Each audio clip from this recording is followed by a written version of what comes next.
Mais d'abord, pour les 4 vérités, ce matin, Caroline Roux reçoit Benoît Hamon. Oui, Benoît Hamon, ancien candidat à la présidentielle. Il est aujourd'hui candidat dans les Yvelines aux législatives. Il promet de lancer un mouvement transpartisan, mais ça, ce sera pour l'après, pour le 1er juillet.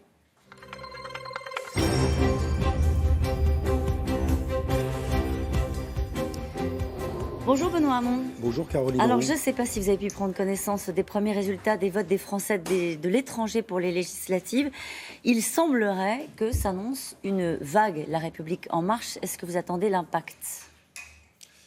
On peut nous attendre l'impact. La question c'est quel impact sur les Français. Et maintenant on est en train d'en savoir un tout petit peu plus sur ce qui va se passer derrière à l'Assemblée nationale. Notamment sur le Code du travail, et le Code du travail qui a plus d'un siècle, et donc le bon sens de M. Macron va nous amener à remettre en cause, par exemple, le fait que dans votre contrat de travail, celui que vous signez, les protections qui sont les vôtres soient fixées dans la loi, ce qui est aujourd'hui le cas. Et demain, pour ce qui est du préavis, du délai de préavis, des conditions de votre licenciement, c'est dans l'entreprise elle-même que l'on fixera les conditions dans lesquelles vous pouvez être licencié. Un contrat entre le patron et le salarié, sur les conditions, par exemple, qui conduisent au licenciement. Exactement. Et imaginez, au moment où vous cherchez un emploi, est-ce que vous êtes, à ce moment-là, en situation, vous, de négocier quoi que ce soit ? Non, vous appliquerez les règles qu'on vous proposera, qui auront été sans doute négociées en une entreprise, mais ça veut dire donc que, entreprise par entreprise, le contrat de travail, les protections qui sont les vôtres, elles seront fixées par l'entreprise et non plus par la loi. Bon, on peut appeler ça le bon sens, mais on peut dire Emmanuel Macron est un petit génie. Ça fait un siècle qu'on sait quoi ? Qu'on a besoin de protection au niveau de la loi, sans quoi les salariés, qui n'ont pas forcément toujours le rapport de force très favorable, eh bien, seraient moins bien protégés. Alors le gouvernement dément être à l'origine de ce texte qui a été publié hier dans Le Parisien. Donc vous dites oui, bien sûr, parce que vous considérez que c'est ça qui nous attend. Mais évidemment que c'est ça qui nous attend. C'est ça qui nous attend tous. C'est ça qui nous attend sur les indemnités de licenciement. C'est ça qui nous attend sur les conditions du licenciement. C'est ça qui nous attend sur la durée du travail. Mieux, le travail de nuit. Vous avez vu que jusqu'ici, le travail de nuit ont été encadrés de telle manière que les Français soient protégés. Ils pourraient être réduits, en tout cas ne correspondent qu'à la période minuit, 5 heures du matin. Mais si vous arrêtez à minuit, vous savez à quelle heure vous rentrez chez vous ? Vous rentrez chez vous beaucoup plus tard. Donc tout ça, c'est une vraie régression sociale.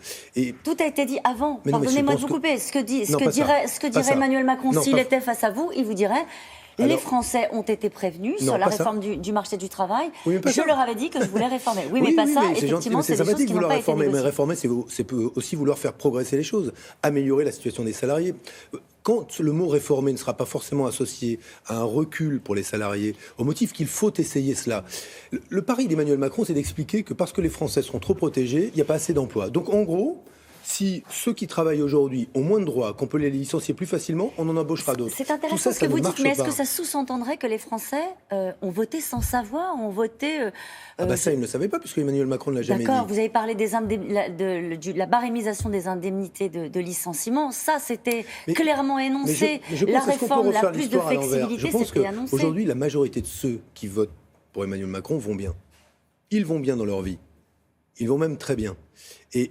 Et aujourd'hui, ils s'entendent sur une vision de la société qui laisse à croire que si ceux qui vont mal sont moins bien protégés, on réduira le chômage. La réalité, je ne crois pas à cela. Et je veux donner un exemple.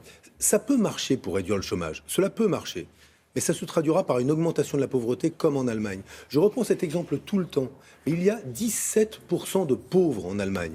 5% de chômeurs, mais 17% de pauvres. En France, on a 10% de chômeurs et 14% de pauvres. Alors notre modèle n'est pas satisfaisant. Il faut évidemment aujourd'hui s'y attaquer. Mais le choix fait par Emmanuel Macron, qui en cela ressemble beaucoup à Madame Thatcher et à quelques grands dirigeants de droite, d'ailleurs, je le dis, le programme de la République En Marche sur les questions économiques et sociales et le programme des Républicains. Il sera voté par les Républicains. D'où l'importance d'avoir des parlementaires de gauche à l'Assemblée nationale. Vous faites parfois les questions et réponses. C'est très bien, hein, mais juste, est-ce que vous pensez que les syndicats peuvent accepter cela ? Non, je ne crois pas. Parce que pour l'instant, ils ont l'air assez calmes. Il y a des points, comme toujours dans ce genre de discussion, tout ne sera pas négatif. Il y a un point sur lequel tout le monde va s'entendre. Il faut renforcer les pouvoirs des salariés dans l'entreprise. C'est-à-dire qu'ils aient davantage de décision et de pouvoir de décision sur leurs conditions de travail, ce qui les concerne. Ça, moi, je le voterai. Mais le reste, je ne le voterai pas. Et j'observe d'un point. Vous savez, je me suis beaucoup battu pour la reconnaissance du burn-out comme maladie professionnelle. Toutes ces pathologies psychiques qui concernent toutes sortes d'établissements et qui sont liées au travail. C'est parce que votre organisation du travail change, vous avez trop de pression, vous sombrez. là encore, pas un mot sur ces réalités. Ça, c'est la santé au travail.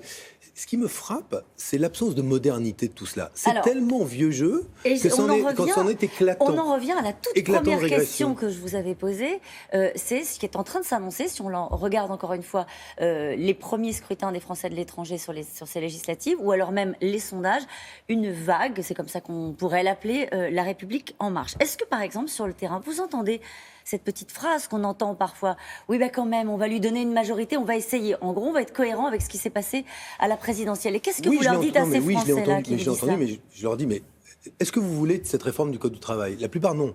Je dis, mais à force de faire des votes tactiques, où on va finir par oublier quel est le sens d'un vote. Le sens d'un vote, c'est de dire quelle est la politique que vous voulez pour vous et votre pays. Si vous ne voulez pas, demain, que votre contrat de travail, les règles de protection qui vous concerne soit fixé par votre employeur, votre entreprise, ne votez pas pour cela.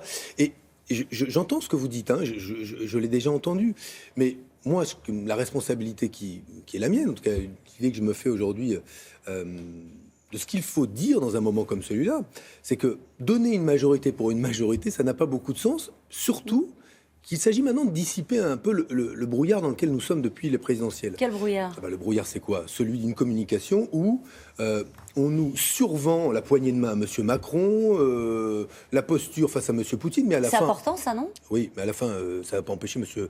Trump de quitter les accords de Paris, et c'est pas parce qu'on lui a bien serré la main qu'on n'a pas des conséquences qui sont des conséquences extrêmement graves sur les engagements qui doivent être pris par la communauté internationale. Je ne vois pas où est le brouillard, du coup. Mais le brouillard, c'est quoi ? C'est une sorte de Macron-mania qui nous fait oublier les politiques qu'il va mettre en œuvre. Je le disais tout à l'heure, sur les questions économiques et sociales, c'est le programme en matière sociale qui est celui des Républicains, de la droite. Et même parfois, je pense que ça va même bien au-delà en termes de dérégulation des services publics, du rôle de l'État. C'est très concret, ça. Hein, c'est très concret et c'est très clair, à la fois ce que vous avez dit sur le Code du travail et les réformes à venir. Le problème, c'est que ce discours-là, est-ce qu'il est porté sur le terrain par des candidats qui sont en situation de l'emporter ? Est-ce que vous croyez qu'on est à la veille d'une déroute, d'une gifle, d'une claque, choisissez les mots que vous voulez, de la gauche, du Parti socialiste ? Non, mais moi, je vous laisse les mots, mais... non, on va connaître probablement un échec, et comme je me suis bien placé pour voir ce qu'est le poids de l'étiquette socialiste en ayant été candidat aux élections présidentielles. Et pour autant, ma grande fierté, c'est que je crois que aujourd'hui, les idées nouvelles, justement, non pas les postures, le genre nouveau, le style nouveau, les idées nouvelles, nous les avons, je les ai portées lors de l'élection présidentielle. De quoi a-t-on parlé ? On a parlé du revenu universel, de la taxe sur les robots, justement de la transition écologique. Peut-être était-ce trop tôt. Peut-être, surtout, l'étiquette empêchait-elle de parler sérieusement de cela ? Pourquoi ? Parce qu'on nous... Votre problème, c'était le PS ? Je sais pas, on verra bien. Et moi, j'endosse une part de la responsabilité. Je l'ai fait le soir même, et une part importante. Il serait, injuste de reporter ça sur tous les autres, sauf sur moi. Mais qu'est-ce que vous voulez en faire, du coup ? Mais justement, je pense qu'aujourd'hui, la gauche est en grand chantier, qu'il faut la reconstruire, qu'il faut dépasser justement ces étiquettes, ces fidélités partisanes. On peut être fidèle à des valeurs, à une histoire, et en même temps, je crois qu'il y en a besoin d'une grande respiration. C'est ce que disait Emmanuel Macron, vous vous souvenez, qu'il fallait dépasser les partis, les étiquettes. Oui, mais pour faire du Thatcher en matière de droit du travail, pardon, mais tout ça c'est très vieux jeu. Et en réalité, il a pour lui l'art de la communication. Il lui reste encore à démontrer l'art du pouvoir, l'art de la politique, et surtout l'art d'être juste. Je ne le crois pas capable d'être juste. Ça veut dire quoi, ça ? Juste avec les Français, de faire porter les efforts sur ceux qui peuvent le plus. Il va supprimer l'impôt sur la fortune. Il va augmenter la CSG des retraités. Supprimer l'impôt sur la fortune. Pour ceux qui ont un portefeuille financier. Voilà. Donc vous allez me dire, les bébelles économiques vont faire ceux qui ont aujourd'hui un beau patrimoine en action, et donc qui a augmenté la CSG, qui va toucher qui ? Artisans, fonctionnaires, retraités. Parce que les autres, ce sera compensé, les salariés, mais les autres, ceux dont j'ai parlé, artisans, fonctionnaires, retraités... Fonctionnaires, ce sera compensé aussi, vous le savez bien, c'est dans les avec très tuyaux. peu d'engagement. Non. Bon, moi, j'attends de voir... Il paraît qu'il faut qu'on arrête. Oui, mais il faut qu'on arrête. Mais en tout cas, je vous promets. Là, ça n'est pas juste. Voilà. Merci beaucoup, Benoît Hamon. Allez, c'est à vous, William. Vous n'avez pas d'avis ? Il reviendra, il faudra en réalité. Oui. Merci beaucoup.